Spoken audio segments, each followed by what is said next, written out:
Masih bersama saya Rizka Devi dalam Kompas Aceh Sepekan. Saudara, sudah 12 hari warga Kota Banda Aceh ikut terlibat dalam penyortiran dan pelipatan surat suara pemilu 2024 di gedung IT Learning Center Banda Aceh. Mereka menemukan ada surat suara yang rusak seperti ujung kertas robek serta goresan tinta yang terdapat di surat suara. 150 warga Kota Banda Aceh berhasil menyelesaikan penyortiran dan pelipatan surat suara pemilu selama 12 hari di gedung IT Learning Center Banda Aceh. Surat suara yang terlakir disortir dan dilipat yaitu surat suara presiden dan wakil presiden.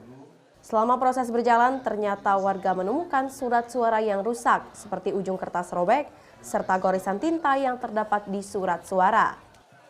Kerusakan itu terjadi langsung dari percetakan, sehingga mereka langsung memisahkan surat suara yang rusak itu untuk dimusnahkan nantinya oleh KIP Kota Banda Aceh.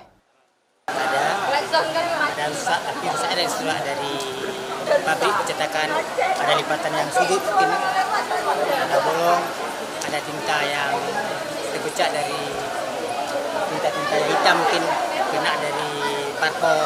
Tapi yang hari ini, yang terakhir biasanya juga ada yang rusak.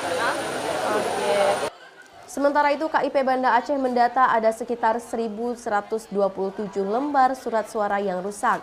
Dari total surat suara 863.970 untuk 5 jenis pemilihan. Kebanyakan surat suara yang rusak untuk jenis pemilihan DPR Aceh yaitu sejumlah 432 lembar. Nova Misdayanti, Kompas TV, Banda Aceh.